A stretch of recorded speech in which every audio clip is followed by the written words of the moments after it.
This session is being recorded, and this is Sir Sibu Rahman, your English language instructor. And I'm sure that my voice must be audible to everyone. And in today's class, we are studying syntax.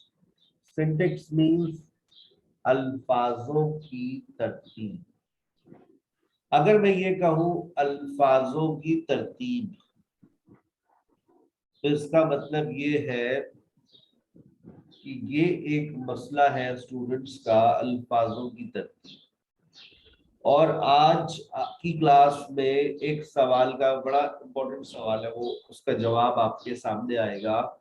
Sir, ऐसा हमारे साथ क्या हुआ है कि हमारी, क्या वो लोग जो एमए इंग्लिश भी कर लेते हैं, 3 3 मास्टर्स की डिग्रियां भी ले लेते हैं, उसके बावजूद उनके लैंग्वेज स्किल्स बहुत पुअर है. मतलब why are we Pakistani poor in English? Sir please हमें बताइए. मसला सबसे पहले शुरू होता है बेटा हमारी उर्दू जबान से. हम उर्दू में को अंग्रेजी से कंपेयर करते हैं. आप लोग इस बात को जहन में बिठा लीजिए that Urdu and English have no comparison. कोई कंपैरिजन नहीं है इंग्लिश और उर्दू का. ये बात जहन में रखिएगा. There is no comparison between English language and Urdu language. लेकिन फिर भी आप लोग इसको बार बार कंपेयर करते हैं. ट्रांसलेशन से अगर आपको लगता है कि आपको अंग्रेजी आ जाएगी, तो आपको गलत लगता है. ट्रांसलेशन से आपको अंग्रेजी नहीं आती. जीटी मेथड कहलाता है वो, grammar translation method. Subject plus verb, object plus verb, ये आपका सबसे पहला वर्ड ऑर्डर है जो उर्दू में बोला जाता है. जैसे मैं बिरयानी खाता हूँ, मैं बिरयानी खाता हूँ, मैं आई बिरयानी, ऑब्जेक्ट खाता हूँ, ईट, आई बिरयानी ईट. अब अगर मैंने ये कहा आई बिरयानी ईट, तो बेटा अब जब आप इस सेंटेंस को इस तरह से देखेंगे, तो इंग्लिश में जब आप जाएंगे तो देखिए आई ईट बिरयानी, मैं खाता हूं बिरयानी, पीता हूं पानी. बुलबुल का बच्चा हूं मैं. ये तो फिर शायरी हो जाएगी. अगर आप बुलबुल के बच्चे की कहानी सुने तो वो इसी तर्ज पे शायरी लिखी गई है. बुलबुल का बच्चा खाता है खिचड़ी, पीता है पानी, उड़ता है,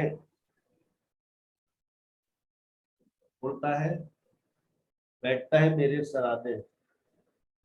ऐसे ही है ना कुछ. वो उसमें क्या कर रहे हैं, सब्जेक्ट आ रहे हैं, वर्ब आ रहा है और ऑब्जेक्ट आ रहा है, लेकिन वो भी शायरी है. मैं बताती हूँ तुमको. अब मैं तुमको बताती हूँ, हम उर्दू में यूं बोलते हैं, मैं तुमको बताती हूँ, मैं तुमको, ऑब्जेक्ट आ गया, बताती हूँ टेल, आई यू टेल. यही प्रॉब्लम है जब आप उर्दू से इंग्लिश में बोलते हैं, तो आपके वर्ड ऑर्डर्स वहीं पर टकरा जाते हैं और आप गलतियां करना कर देते हैं. अब सर हम क्या करें, what should we do, what should we do. अब हमें क्या करना चाहिए कि हम इन गलतियों से बचें. आइए सबसे पहले तो दो वर्ड्स को पढ़िए, content words versus structural words. Content words versus structural words. दो तरह के वर्ड्स होते हैं अंग्रेजी के अंदर, और आप लोग जिंदगी भर जो याद करते हुए आए हैं वो कौन से वर्ड्स हैं, कंटेंट वर्ड्स. कंटेंट वर्ड्स किसे कहते हैं, noun, verb, adjective, adverb. These are content words. बस जिंदगी भर यही याद करवाए हमें, क्योंकि और यही वो वर्ड्स हैं जिनको हम कहते हैं वोकैबुलरी. वोकैबुलरी तो आपने याद की है, वर्ड्स तो आपने याद किए हैं, नाउन वर्ब एडजेक्टिव एडवर्ब्स को आपने याद किया है, और बस यही याद किया है, इसके अलावा कुछ याद ही नहीं किया। कंटेंट वर्ड्स की अपनी थोड़ी बहुत मीनिंग्स होती है, they give you some meanings, लेकिन हकीकत में पता है आप लोगों के साथ क्या हुआ है? आप लोगों ने स्ट्रक्चरल वर्ड्स को नजरअंदाज कर दिया। स्ट्रक्चरल वर्ड्स पता है आपको क्या होते हैं? Structural words help you, structural words help you to connect, help you to connect your ideas, your content words. Structural words ही तो आपके content words को जोड़ रहे होते हैं। ये बात समझ ही नहीं आती किसी को। तो लोग कहते हैं अच्छा आर्टिकल्स बेटा ये तो ए एंड दा होते हैं, अकड़ अकड़ कर लो। प्रेपोजिशन बेटा इसके रूल्स नहीं होते। कंजंक्शन बेटा ये तो आपके सिलेबस में नहीं, ऑक्सिलरी वर्ब्स बेटा पहले भी तो पढ़ाया था तुम्हें, समझ ही नहीं आते तुम्हारा कुछ नहीं होने वाला। लोग मतलब ये तो हो गया, मतलब कबाड़ा हो गया बच्चे का। चारों चीजें हमें नजरअंदाज करवा दी जाती है। आप देख ले, आप इन चारों में आप में से कोई कह सकता है sir I am masters, I am very good at these things, मैं इन चार चीजों में बहुत अच्छी हूँ, मैं जबरदस्त सर, मतलब मैं जो है मुझे ये सब कुछ आता है। किसी को भी नहीं आता बेटे, याद रखिए, किसी को भी नहीं आता। यही प्रॉब्लम है, यही प्रॉब्लम है, बस यही प्रॉब्लम है। मैंने आपको बता दिया, लेकिन बता देना कोई बहुत बड़ी बात नहीं है। सर कोई भी बता देता, मसले का हल तो निकालिए। आर्टिकल्स के ऊपर आज आपको एक लेक्चर मिलेगा। आर्टिकल्स के ऊपर आज आपको नोट्स मिलेंगे। पहले आप उन नोट्स को देखिएगा, नोट्स के बाद आप उस वीडियो को, 1 घंटे की वीडियो होगी, आप उसको देखिएगा, लाइक कीजिएगा, शेयर कीजिएगा, बेल आइकन पे क्लिक कीजिएगा, और उसको पूरे लेक्चर को सुनिएगा। जब आप वो लेक्चर सुन लेंगे तो फिर मैं आपका टेस्ट करूंगा आर्टिकल्स का। फिर मैं इसी तरह से आपको प्रेपोजिशंस का लेक्चर दूंगा। मैंने आपसे कहा ना बहुत सारी चीजें जो मैं पढ़ाता नहीं हूँ, लेकिन मैंने पढ़ाई है क्योंकि मुझे पता है they are very important for the students. कितना पढ़ाऊंगा? 5 महीने में भी सारी बातें नहीं पढ़ा सकते, तो कुछ सेशन मेरे रिकॉर्डेड आपको मिल जाएंगे, आप उनको सुनिए, ठीक है ना? उनको सुनकर फिर अपना टेस्ट दीजिए, देखिए आपको कितना आया। क्लियर? तो आज की शाम आर्टिकल्स के नाम, अभी जस्ट आफ्टर द क्लास मैं आपको आर्टिकल्स की एक बुकलेट भेज दूंगा। आर्टिकल्स के इतना हो जाएगा कि यार कम से कम गलती नहीं करोगे, मतलब 80% आपके सेंटेंसेस में गलती नजर नहीं आएगी आर्टिकल्स। बार बार सुनना, लेकिन उसको एक दफा सुनने से कुछ नहीं होगा। You have to listen to it at least 3, 4, 5, 6 times, right? अच्छा, उसके बाद चलते आगे। अब आपको आइए अपनी गुनाहगार आंखों से देखिए कि हमारी जिंदगी में स्ट्रक्चरल वर्ड्स की कितनी अहमियत। He went to Lahore with his friend by PI to attend an important event, but the event cancelled and he came back by train on Sunday. अगर मैं इन जो हाइलाइटेड वर्ड्स हैं उनको यहां से हटा दूं तो बताइए क्या होगा? ऐसे ही होगा कि जैसे कि आपने तस्बीह के में से धागा खींच लिया, सारे दाने बिखर जाएंगे। देखो, he went Lahore, his friend PIA, attend important meeting,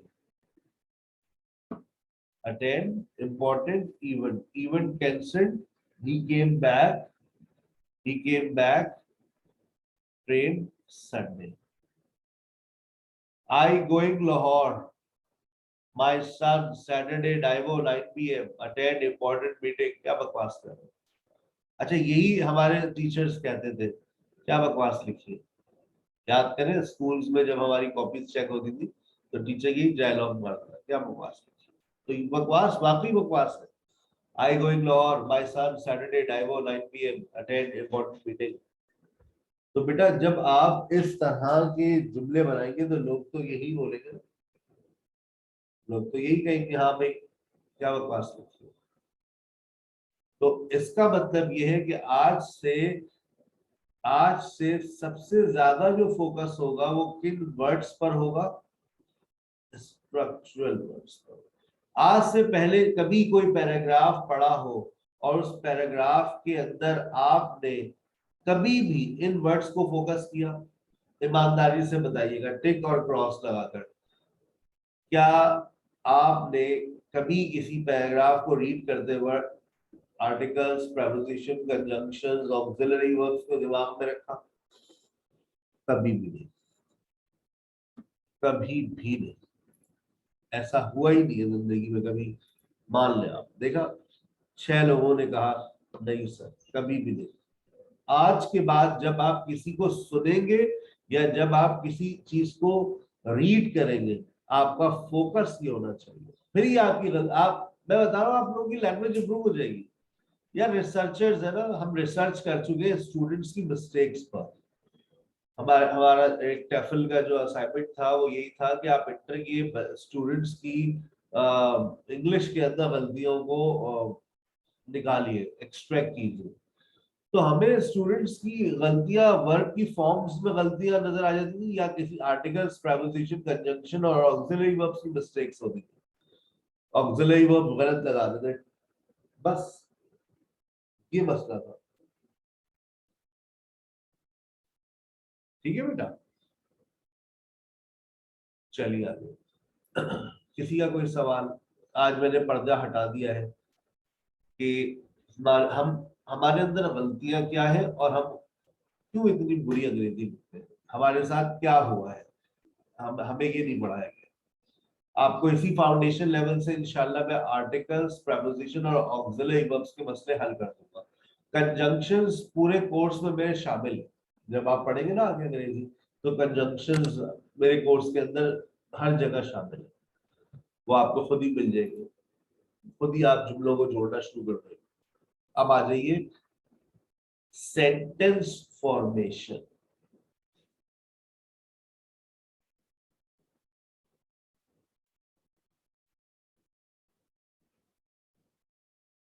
sentence formation क्या है? What is sentence formation? जब हम किसी एक सेंटेंस को बनाते हैं, जब हम किसी एक सेंटेंस को कंस्ट्रक्ट करते हैं, बनाते हैं, तो उस वक्त हम बहुत सारी चीजों का ख्याल रखते हैं। जैसे सबसे पहली एक चीज आ रही है, हमें नहीं पता था, आज सर बता रहे हैं कि phrase, a group of words which gives us some meaning। अल्फाजों की एक ऐसी तरतीब, अल्फाजों की एक ऐसी तरतीब जो हमें कोई ना कोई मीनिंग्स दे जाती है। देखिए, इन द क्लास,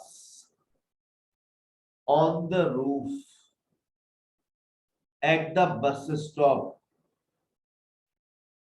मीनिंग्स तो मिल रही है, कुछ मीनिंग्स तो मिल रही है, मुकम्मल मीनिंग्स नहीं। फ्रेज यही करता है, फ्रेज आपको क्या कहता है? फ्रेज यही कहता है कि कुछ मीनिंग्स तो मिल रही है, but it's that's not complete meaning. नहीं नहीं नहीं नहीं ताकत नहीं। She plays, it becomes a sentence. अब बहुत अच्छा, अब देखिए, अब मैंने 3 वर्ड्स लिखे लेकिन इन्होंने 2 वर्ड्स लिखे, लेकिन इनका जुमला बन गया, मेरा फ्रेज था। यानी कि आपको इस बात को भी फोकस करना पड़ता है कि जो कॉम्बिनेशंस आप लिख रहे हैं, कहीं ऐसा तो नहीं वो जुमला बना डाले। जैसे ताबिंदर ने तो जुमला बना दिया, शी प्लेज, आई अंडरस्टैंड, ये तो जुमला बन गया। तो सेंटेंस क्या है? What is sentence? अब सेंटेंस को भी समझना है। A group of words which gives us complete meaning. आपने कहा शी प्लेज, वो खेलती है, आपने मुकम्मल मीनिंग्स दे दी। आप ये भी कह सकती थी शी प्लेज क्रिकेट, वो क्रिकेट खेलती है। आपका जो सेंटेंस है वो फुल स्टॉप पे एंड हो रहा है, शी प्लेज फुल स्टॉप। लेकिन in the class, on the roof, यहाँ पर कोई फुल स्टॉप नहीं आएगा, because this is not a sentence. मैंने नीचे एक सेंटेंस लिखा है, Ali is good at English, full stop लगाया है because it is a sentence. Sentence की निशानी ये है सबसे बड़ी कि it ends on full stop. देखिए, अ सेंटेंस में end on full stop, a question mark और अ मार्क ऑफ एक्सक्लेमेशन, ये सेंटेंस की सबसे बड़ी निशानी। या तो फुल स्टॉप पे एंड होगा, या क्वेश्चन मार्क पर, या फिर मार्क ऑफ एक्सक्लेमेशन पर। देख लीजिए, are you tired, question mark, help me, मेरी मदद करो, अल्लाह का वास्ता है तुम्हें, मेरी मदद करो, help me, mark of exclamation. तीन ऑप्शन है आपके पास, full stop, question mark, mark of exclamation. इसके अलावा फिर अगर सेंटेंस नहीं होता, फिर मैंने सेंटेंस की काइंड्स भी आप लोगों के सेशन में मजीद ऐड कर दिए ताकि आप लोगों को इसमें भी कोई परेशानी ना हो, वरना बच्चे बाद में फिर हमें ट्रबल शूटिंग करते, सर ये सेंटेंस की काइंड्स बताते। तो हम आपको सारी बेसिक्स पढ़ाते हुए जा रहे हैं। मैंने आपको फ्रेज बताया, फ्रेज क्या है, combination of words which does not give you complete meaning, which gives you some meaning. अल्फाजों की ऐसी तरतीब जो आपको कुछ मीनिंग्स देते हैं। लेकिन सेंटेंस क्या है, अल्फाजों की ऐसी तरतीब जो आपको मुकम्मल मीनिंग्स दे और फुल स्टॉप, क्वेश्चन मार्क और मार्क ऑफ एक्सक्लेमेशन पर उसका एंड हो। फिर काइंड्स ऑफ सेंटेंस पर बात करते हैं। काइंड, अच्छा, एक पुराना नाम है दादा दादी के दौर का, असर्टिव सेंटेंस। आज भी मैट्रिक के पेपर में इस तरह से आता है, चेंज इनटू असर्टिव सेंटेंस।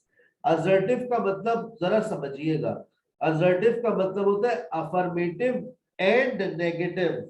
मतलब अगर सेंटेंस अफर्मेटिव लिखा है तो नेगेटिव कर दीजिए, नेगेटिव लिखा हुआ है तो अफर्मेटिव कर दीजिए। ये उनका मतलब होता है पेपर के अंदर, चेंज इनटू असर्टिव। लेकिन ना वो क्वेश्चन में जाएगा ना वो नेगेटिव, क्वेश्चन में या तो अफर्मेटिव में रहेगा या फिर नेगेटिव में।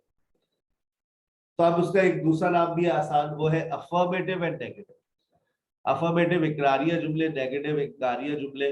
आर यू कमिंग टुमारो, इसका जवाब ये भी होता है अफर्मेटिव, मतलब yes I am coming.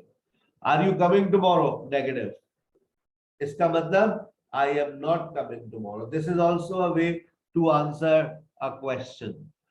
Do you like her, affirmative. Do you like her, negative, right.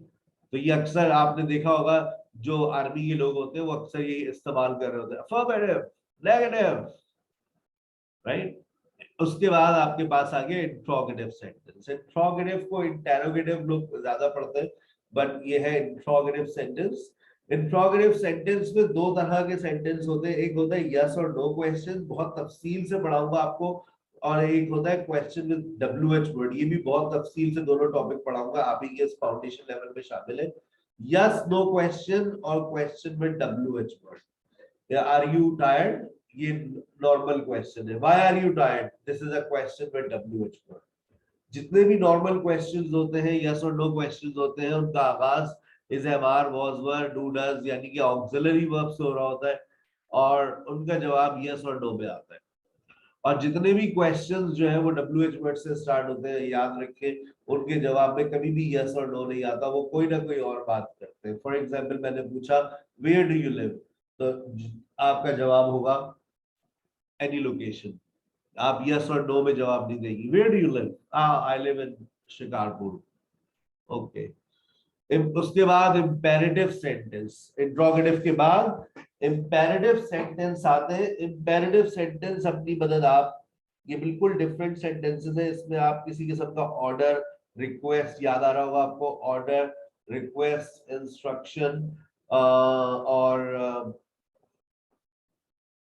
Order, request and advice, ठीक है ना। Help me, call Sara, please give it to me, please listen to me, ये imperative sentences. और imperative sentences का अक्सर जो इख्तिताम होता है वो मार्क ऑफ एक्सक्लेमेशन पर होता है, ठीक है। और इसके बाद सेकंड लास्ट देखिएगा, ऑप्टेटिव सेंटेंस, दुआइया जुमले। अल्लाह तुम्हें लंबी जिंदगी दे, मे अल्लाह गिव यू लॉन्ग लाइफ। आप कभी कराची के सिग्नल्स पे चले आए तो आपको बड़ी दुआएं मिलेंगी, ऐसे ऑप्टेटिव सेंटेंसेस इस्तेमाल हो रहे होते हैं। अल्लाह तुझे बहुत सर दे, अल्लाह तेरी बेगम को सलामत रखे, अबे मेरी बहन है ये, चल तेरी बहन को सलामत रखे, ला मुन्ने दे दे, ये कराची के सिग्नल्स की लैंग्वेज है, आप कभी सफर करेंगे। फिर है एक्सक्लेमेटरी सेंटेंस। एक्सक्लेमेटरी सेंटेंस में है कौन से सेंटेंसेस? एक्सक्लेमेटरी सेंटेंस है सडन एक्सप्रेशंस। सडन एक्सप्रेशंस, अलार्डी मैच जीत गए हम, अलार्डी में पास हो गया, hurrah I have pass my test, हाय अल्लाह मैं फिर फेल हो गई, alas I have failed again. तो ये जो एक्सक्लेमेटरी सेंटेंस होते हैं, इसके अंदर आप किसी एक्सप्रेशंस का इजहार करते हैं पहले, उसके बाद मार्क ऑफ एक्सक्लेमेशन आता है और आखिर में फुल स्टॉप आता है। मुझे उम्मीद है आप लोगों को फ्रेज समझ आ गया होगा, आपको सेंटेंस समझ आ गया, आपको काइंड्स ऑफ सेंटेंसेस समझ आ गया। और एक चीज और समझ लो तो तुम लोगों की बेसिक पूरी मुकम्मल हो जाएगी बहुत अच्छे से, तुम्हें कोई परेशान नहीं करेगा, ना तुम खुद कभी परेशान हो गए। देखो, जब हमने वर्ड्स को जोड़ा, सुनना मेरी बात को, आज बड़े डिसिप्लिन के साथ आप लोग सुन रहे हैं, अच्छी बात है। सवाल कम करेंगे, अभी शुरू में सवाल कोशिश किया करें कम करें, क्योंकि मेरे पास डाटा इतना है, नॉलेज इतनी है, जितने खामोश रहेंगे मैं उतना ज्यादा अच्छा डिलीवर करता हूँ। जहां बीच में लोग सवाल पूछते हैं ना, तो उसके बाद फिर मैं अपनी नॉलेज, मैं कहता हूँ जब इन लोगों को पूछना ज्यादा है तो हम कम पढ़ाते हैं, ठीक है ना। तो जितना आप सवाल कम करेंगे उतना ज्यादा डाटा आपको मिलेगा और बहुत अच्छे से बात क्लियर होगी। अच्छा देखिए, जब हम वर्ड्स हमारे पास आते हैं तो हम लोगों ने वर्ड से फ्रेज बना लिया। जब लेटर्स आते हैं तो लेटर से वर्ड बनता है, वर्ड से पहले फ्रेज बन जाता है। जब आपने फ्रेज बनाना सीख लिया तो गोरे ने आपको सेंटेंस बनाना सिखा दिया कि आप कुछ वर्ड जोड़ो, सेंटेंस बनाओ। अच्छा, जब फिर सेंटेंस जब बनाया तो उसने आपको सेंटेंस की काइंड्स भी दे दी। अच्छा, जब सेंटेंस की काइंड्स दे दी तो फिर उसने आपको क्लॉज दे दिया। अब क्लॉज क्या है? गोरा इसकी डेफिनेशन लिखता है, a sentence in a sentence is called a clause and there are two kinds of clauses, independent clause और डिपेंडेंट क्लॉज। ये दो तरह की जो है वो आपके पास क्लॉजेस होते हैं। अब आइए पहले डिपेंडेंट क्लॉज को देखते हैं। If you join SKH English language online classes, हाँ तो क्या होगा? आगे बोले क्या होगा? If you join SKH English language online classes, हाँ हाँ तो आगे बोलिए ना क्या होगा? आप आगे सुनना चाह रहे हैं? इसका मतलब है ये जो क्लॉज है ये मोहताज है एक और क्लॉज का। इफ यू वर्क हार्ड, हाँ आगे बोले। इफ यू वर्क हार्ड, अरे आगे बोल भी ले sir. If you work hard इसका मतलब देखिए, ये सेंटेंस, ये क्लॉज अपने आगे एक क्लॉज मांग रहा है। when सारा calls me, हाँ क्या कर लोगे? सच्चाई बता दो, उसको बता देना। when सारा calls me, हाँ हाँ तो आगे बोले ना। अब इसका मतलब जब आप आगे सुनना चाह रहे हैं तो जो क्लॉज अभी मैंने इस्तेमाल किया है वो एक मोहताज क्लॉज है, यानी ये डिपेंडेंट क्लॉज है। और डिपेंडेंट किस पर है? वो मेन क्लॉज पर। यानी कि इफ क्लॉज और व्हेन क्लॉज जो आपने भी देखा पढ़ा, इसकी मोहताज है एक और क्लॉज का, और उस क्लॉज का नाम होता है मेन क्लॉज, जिसको हम लोग इंडिपेंडेंट क्लॉज भी कहते हैं। जो इंडिपेंडेंट क्लॉज होता है वो हमेशा याद रखिएगा मेन क्लॉज होता है, वरना जो इफ क्लॉज होता है वो डिपेंडेंट होता है, मोहताज होता है दूसरे क्लॉज पर। देखिए, अब मैं एक सेंटेंस बोल रहा हूं, she will kill you, she will kill you, बात खत्म, बात खत्म। शी विल किल यू, बात खत्म हो गई है, वो तुम्हें मार डालेगी, शी विल किल यू। अब आप आगे कुछ सुनना नहीं चाह रहे। बेटा मेरी क्लास चल रही है, 4 बजे फ्री होगा, फिर बात करूंगा आपसे। शी विल किल यू, वो तुम्हें मार डालेगी। I will talk to you after 4 PM, I will talk to you after 4 PM, बात खत्म, बात खत्म, मतलब मैंने आगे पीछे कुछ नहीं कहा। लेकिन अगर मैं ये कहूं, if you want to talk to me, if you want to talk to me, हाँ आगे बोलो, if you want to talk to me, हाँ हाँ अब आगे बोल भी दे यार। इसका मतलब है कि इफ क्लॉज जो है वो एक डिपेंडेंट क्लॉज है, और इसके बाद आप कॉमा लगा देते हैं, फिर आप अपना मेन क्लॉज लिखते हैं, और जो मेन क्लॉज है वो इंडिपेंडेंट है, वो कभी भी आ सकता है, वो किसी का मोहताज नहीं है। You will improve your English इंशाल्लाह विद इन 2 मंथ्स।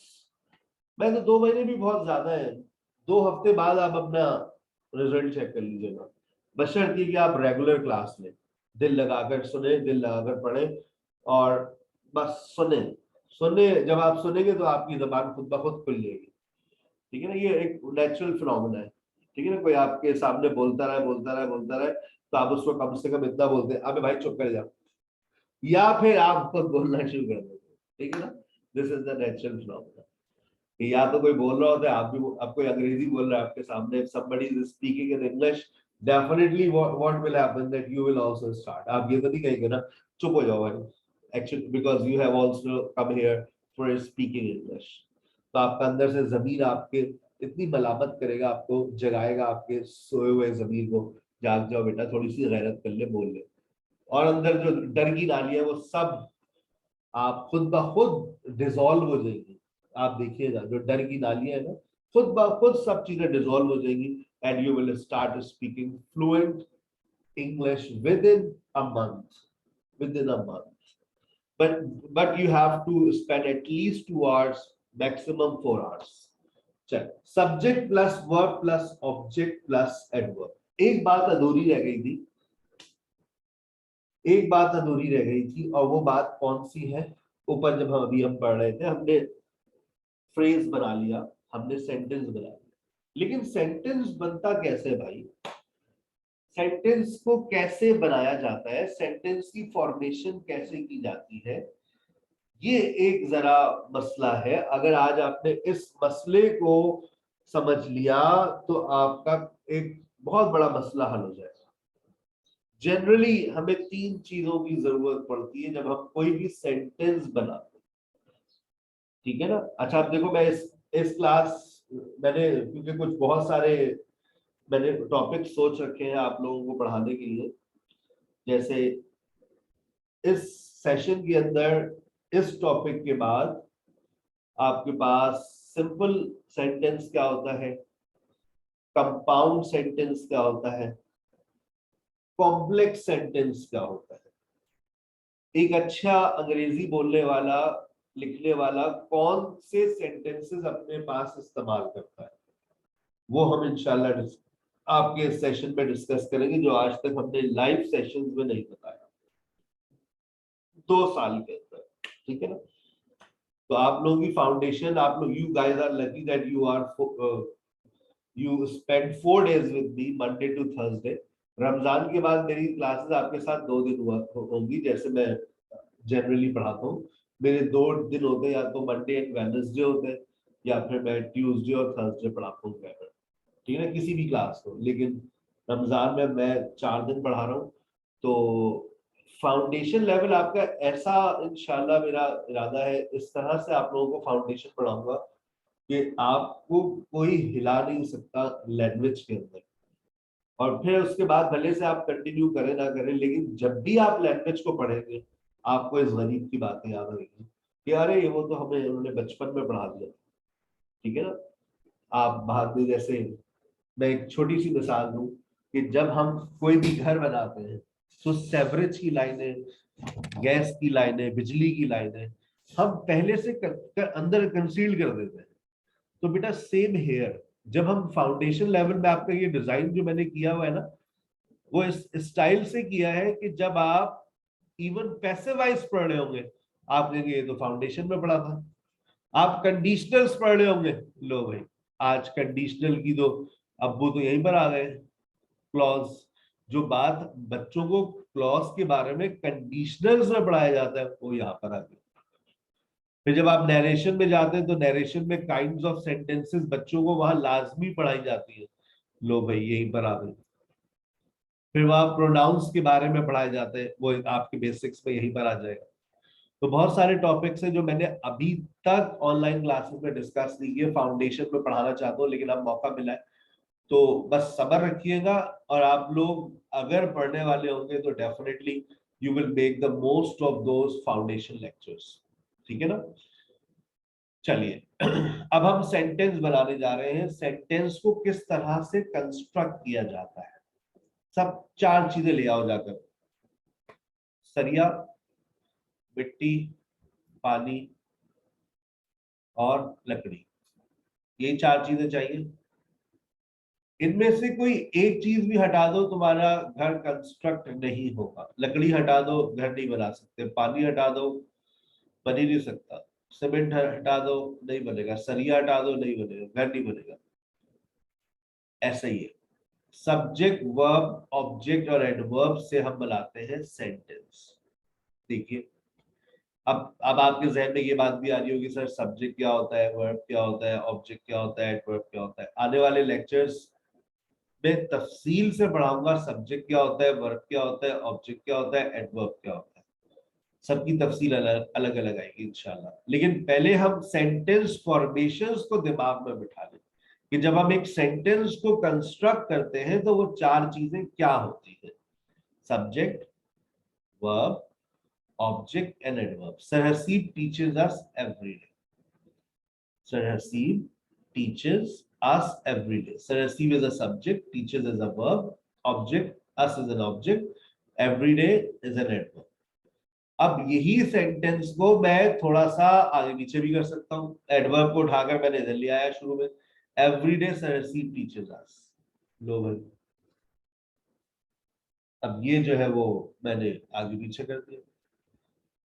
कोई जुमले में कोई फर्क नहीं, जर्रा बराबर फर्क नहीं पड़ा। Sir Haseeb everyday teachers us. लो भाई, नो डिफरेंस एट ऑल। आनी के एडवर्ब की जगह को तब्दील करने से जुमले की मीनिंग में कोई फर्क नहीं पड़ता, बिल्कुल भी नहीं।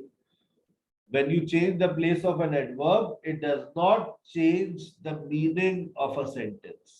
जब आप एडवर्ब की जगह को तब्दील करते हैं तो ये आपके जुमले की मीनिंग्स को तब्दील नहीं करता है। अच्छा अच्छा, एवरीडे जनरल नॉलेज की बात, एवरीडे को मिलाकर लिखें और एवरीडे को अलग अलग करके लिखें तो क्या होगा। देखिए, एवरीडे को अलग करके लिखा तो एडवर्ब है, मिलाकर लिखा तो एडजेक्टिव बन जाएगा।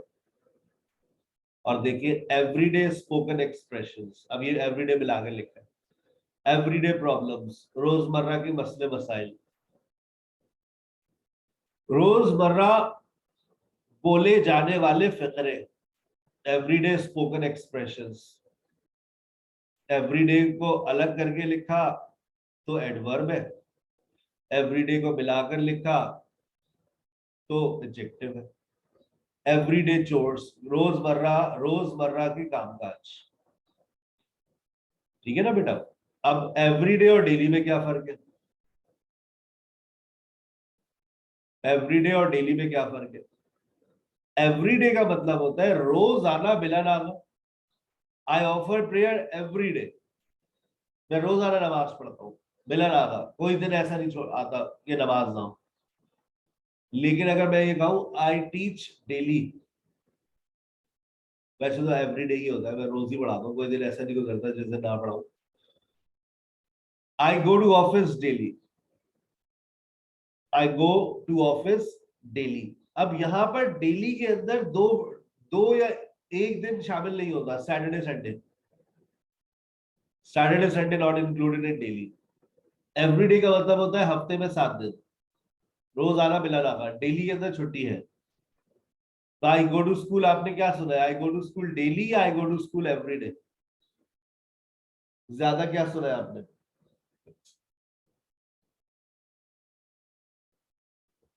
आई go to school daily, I go to school everyday. Daily, क्योंकि उसमें सैटरडे और संडे की छुट्टी होती है। आ गई बात समझ, ठीक है बेटा। चले आगे।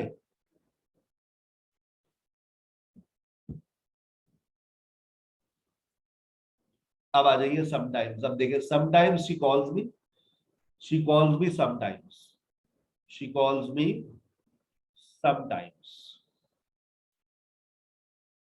और समटाइम्स को आप इधर उधर कहीं भी ले जाए, sometimes she calls me, she calls me sometimes, she sometimes calls me. Sometimes जुमले के शुरू में, जुमले के आखिर में, वर्ब से पहले, नो प्रॉब्लम।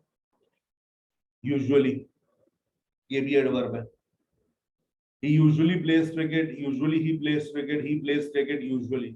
अब आप यूजुअली को कहीं भी ले जाए, यस्टरडे, यानी कि सर आप ये कहना चाह रहे हैं कि एडवर्ब एक ऐसी चीज है जिसकी जगह पर, जिसको जहां भी ले जाओ, जिसको जहां भी ले जाओ, जहां भी ले जाओ, आपके सेंटेंस की मीनिंग्स नहीं बदलेगी, बिल्कुल नहीं बदलेगी बेटा, कंफर्म नहीं बदलेगी।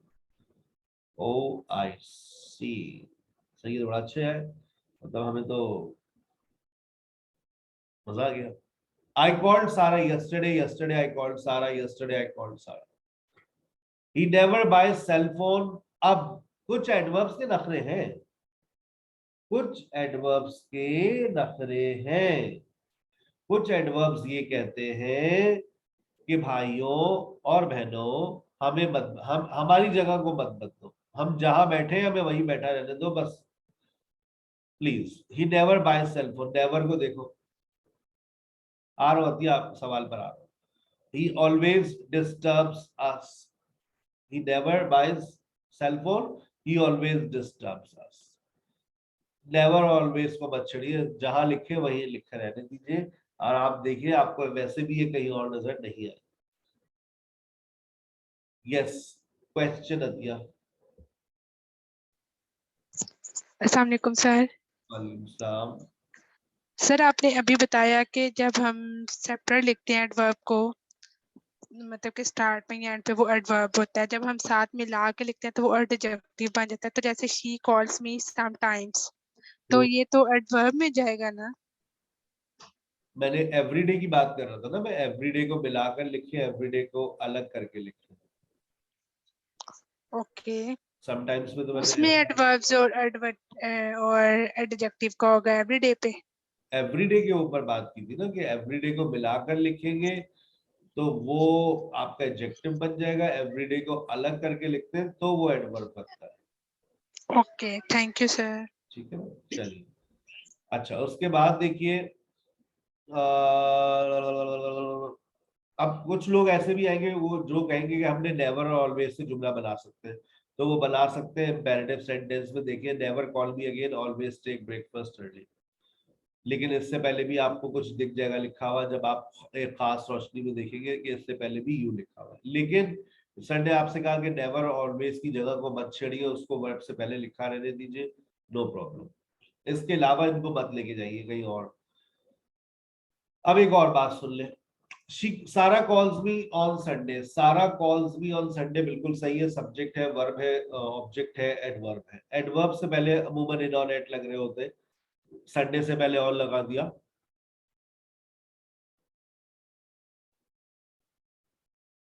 उसके बाद देखिए, सारा कॉल्ड मी लास्ट संडे, बिल्कुल सही सेंटेंस लिखा हुआ है, it is absolutely correct, no problem at all. Last का वर्ड जब आपने इस्तेमाल कर लिया तो अब ऑन का वर्ड इस्तेमाल मत कीजिएगा, this is not correct at all. On का इस्तेमाल नहीं करेंगे आप। सारा called me on last Sunday, नहीं, गलत। सारा called me last morning, in the last morning, गलत। इन दिस मॉर्निंग, गलत। सारा कॉल्ड मी दिस मॉर्निंग, सारा called me last morning, that's all. ठीक है ना, तो don't make such mistakes. Sir ऐसे और कोई अल्फाज है? बिल्कुल है, जैसे ये देखिए, next Sunday, last Sunday, every Sunday. Sunday से पहले जब नेक्स्ट, लास्ट और एवरी लग गया तो अब आप ऑन नहीं लगाएंगे, ऑन संडे नहीं कह सकते। अब आप जब आपने नेक्स्ट, लास्ट और एवरी का वर्ड इस्तेमाल कर लिया, वहां कोई प्रपोजिशन नहीं आएगा। आई वॉज बोर्न इन जनवरी, मैंने कहा मैं जनवरी में पैदा हुआ था, लेकिन अगर मैं ये कहूं I went to Murree last January, I went to Murree last January, तो उसके बाद अब बताइए, अब बताइए, अब मैं यहाँ कोई प्रपोजिशन लगाऊंगा, आई वेंट टू मरी इन लास्ट जनवरी।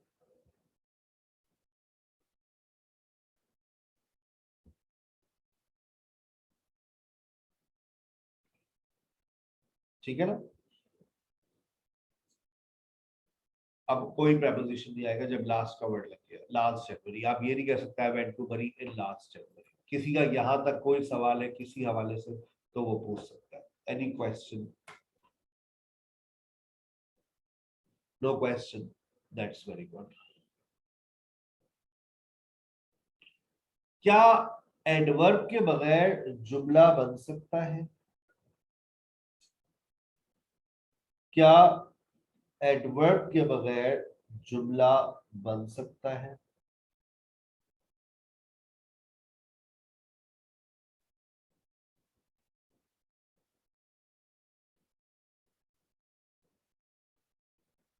यस और नो? बिल्कुल बन सकता है। सर ने बना दिया है, फॉर्मेशन आपके सामने है, देख लीजिए। Subject plus adverb, subject plus adverb, subject plus verb plus object. No adverb is there. Sonia plays cricket. Sarah drank Pepsi. They drive a car. I eat food. He writes a letter. We can make a sentence without an adverb. हम adverb के बगैर जुमला बना सकते हैं। Okay, अगला set, अगली formation, object को भी गिरा दो, ऑब्जेक्ट को भी गिरा दो। क्या ऑब्जेक्ट के बगैर जुमला बन सकता है? जी सर, हमें दिख रहा है तो बिल्कुल बन सकता होगा, बिल्कुल बन सकता होगा। सब्जेक्ट प्लस वर्ब, देखिए sir, she talks, she taught, she teaches, I understand, birds fly, she knows, she works. बन सकता है, इसका मतलब है बन सकता है। अगर बन सकता है तो बहुत अच्छी बात है, बन सकता है तो बहुत अच्छी बात है, बनाइए। She talks, she taught, she teaches, I understand, birds fly, she knows, she works। यानी कि ऑब्जेक्ट के बगैर जुमला बन सकता है, एडवर्ब के बगैर जुमला बन सकता है। अब बारी है सब्जेक्ट को उड़ाने की। बताइए तमाम बच्चे, ईमानदारी से बताइए कि क्या सब्जेक्ट के बगैर जुमला बन सकता है?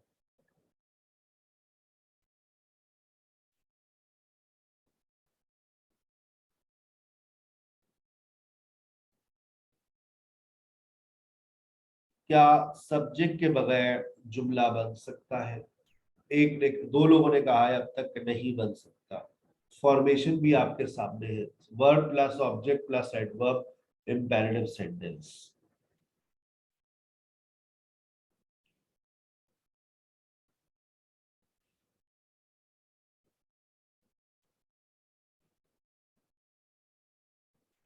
बताइए भाई, बन सकता है? दो लोगों ने कहा बन सकता है, बाकी लोग अभी भी किसी सोच में गुम है।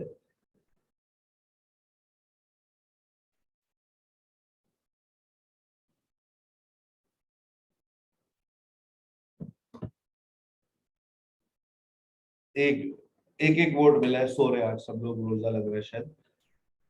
भाई देखिए, अब आप फैसला खुद कीजिएगा। फॉर्मेशन के एतबार से अगर मैं चलता हूं तो verb plus object plus adverb, this is the formation of an imperative sentence. Call Sarah now, verb object adverb, kill her right now, open the door now, call him tonight। अगर आप इसके मुताबिक चले, object, verb plus object plus adverb, तो ये आपके सामने। लेकिन एक खास रोशनी में देखेंगे तो आपको इसके पहले सब्जेक्ट लिखा हुआ नजर आएगा, लेकिन वो हमारी जबान पर नहीं आता है। जब कोई चीज हमारी जबान पर नहीं आती है तो इसका मतलब ये है कि वो चीज डेफिनेट है, वो चीज फिक्स है, वो चीज कंफर्म है कि वहां पर है, लेकिन हम उसको इस्तेमाल नहीं करते। और ऐसा इंपेरेटिव सेंटेंस में होता है। और इंपेरेटिव सेंटेंस की डेफिनेशन कुछ यूं कहती है, in imperative sentence we don't use subject because it is hidden, because it is hidden, it is definite, we don't use it. हम इसका इस्तेमाल नहीं करते क्योंकि ये डेफिनेट होता है, हिडन होता है, और इसके बगैर भी जुमले को वही मतलब मिलता है जो हम लगा कर दें। जैसे फॉर एग्जाम्पल, मेरे सामने अली खड़ा रहेगा, कॉल सारा नाम, तो वही जाएगा और बुलाकर लाएगा ना, कॉल सारा नाम। लेकिन अगर बहुत सारे लोग हैं फिर भी मैं यूं बोलूंगा, Ali you go and call सारा नाउ। फिर मैं अली का नाम ले सकता हूँ, थर्ड पर्सन सिंगुलर लगा सकता हूँ, अली कॉल सारा नाउ, लेकिन मेरे जुमले पे कोई फर्क नहीं पड़ेगा।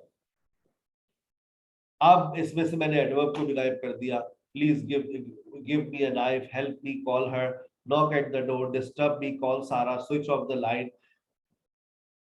अब एक सवाल, आखिरी बात आज की, फिर छुट्टी। सर एस और ईएस लगाने से क्या होता है?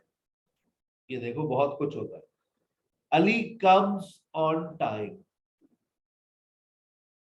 Ali comes on time, Ali come on time,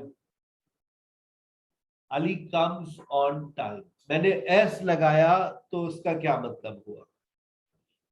मैंने एस लगाया तो उसका मतलब क्या हुआ? अली वक्त पर आता है, Ali come on time, Ali वक्त पर आओ। समझ रहे आप बात? सारा मेरी बात सुनो, सारा लिसन टू मी, सारा लिसन्स टू मी, सारा मेरी बात सुनती है। मेरी नहीं सुनेगी तो फिर किसकी सुनेगी भाई? है? सारा लिसन्स टू मी। अब वैसे तो देखो इम्पेरेटिव सेंटेंस में यू नहीं आता, लेकिन अगर यू आ गया तो इसका मतलब ये है कि आपको गुस्सा आ गया। तुम अपना मुंह बंद रखो, तुम अपना मुंह बंद रखो, you keep your mouth shut. तुम निकल जाओ मेरे कमरे से बाहर, you get out from my room. गुस्सा आ गया आपको? तुम तो खड़े मत होना Pappu, don't you stand up. तो यू, तुम मेरी बात सुनो, यू लिसन टू मी। जब आपको गुस्सा आता है तो यू आ जाता है, जब आपको गुस्सा आता है तो यू आ जाता है। और अब आपके ससुराल वाले आ रहे हैं, अरे आप लीजिए ना, लीजिए आप लीजिए ना, आप बैठिए, you take some more kebabs. बच्ची ने अपने हाथ से बनाए केरल के कबाब से, जब तले ही होंगे मुश्किल से, बच्ची ने अपने हाथ से बनाए। लीजिए ना, आप लीजिए ना, आप यहाँ बैठिए ना, हम आधा कर रहे हैं। You just sit here. Sir मेरी बात तो सुने सर, सर प्लीज सर, अच्छे सर, प्यारे sir, you just listen to me sir. तुसी ना जाओ ना,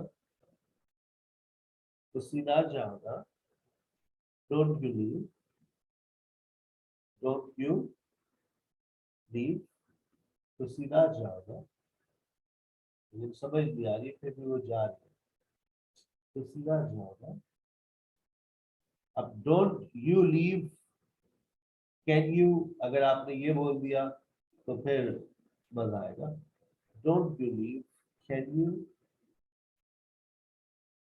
ठीक है बेटा, बात समझ आ रही है?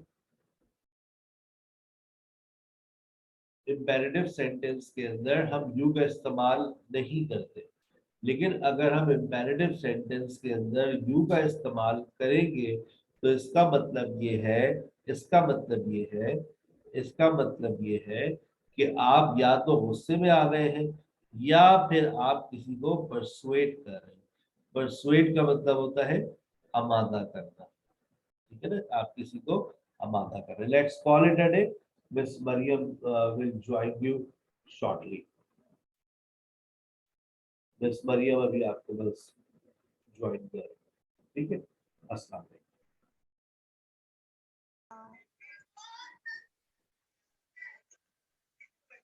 Give me one.